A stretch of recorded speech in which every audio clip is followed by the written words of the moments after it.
Hello? Hi, Julia. This is Steve Schwartz calling. How are you? Well, and yourself? I'm doing great, thanks. Is this still a good time for you to speak? Yes, definitely. Excellent. Okay, so thanks for your interest in being featured. I just wanted to call and see if there were any questions I could help you out with related to the LSAT. What's going on for you? So my question isn't exactly about the LSAT, but in how I should approach schools afterwards. So I am going to sit for the September exam most likely.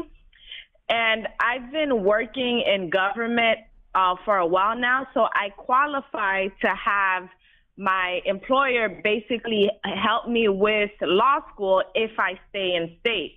But I really didn't want to do that, so I wanted to know if you have any advice about how I should see when a school is worth it taking on loans to leave the state, whereas how I should look at an offer and decide, okay, maybe an in-state option would be better for me in this situation.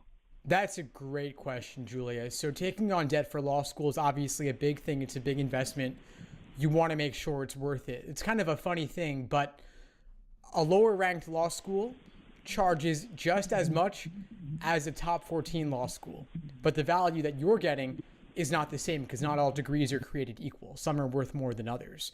So if you can get your employer to pay for your law school tuition altogether or to pay for a significant percentage of it, I would definitely consider that pretty strongly in favor of staying in state.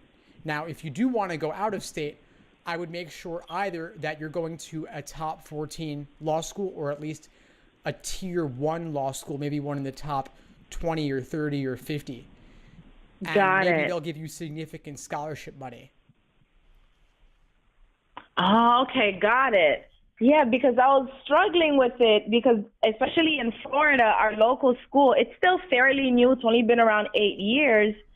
So we didn't have our first DCA judge until this year.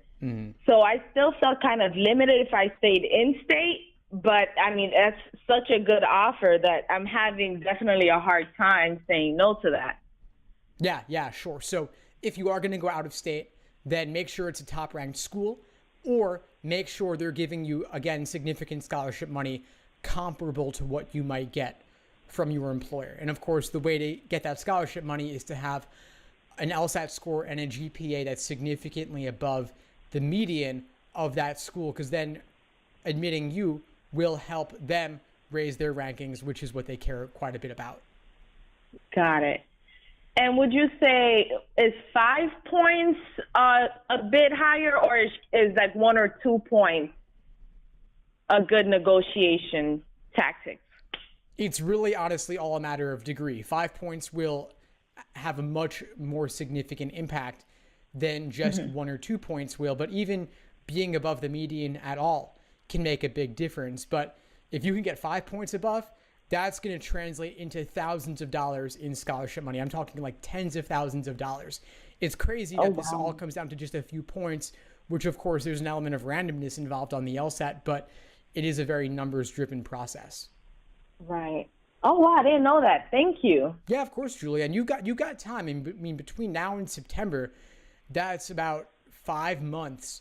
So you could make a significant change in your LSAT abilities over that period of time. So I'd say you put in the work now. This is the biggest return on investment you could ever possibly make because it translates into tens of thousands of dollars just with maybe 10, 15 hours a week of studying over the course of a couple of months. So put in the time and you'll get good results. Yeah, thank you so much. That's really helpful. Thank you. Now I have a plan. My pleasure, Julia. Awesome. Well, keep in touch and let me know if you need anything at all as you move forward with your prep. Thank you and have a good night. You too. Take care.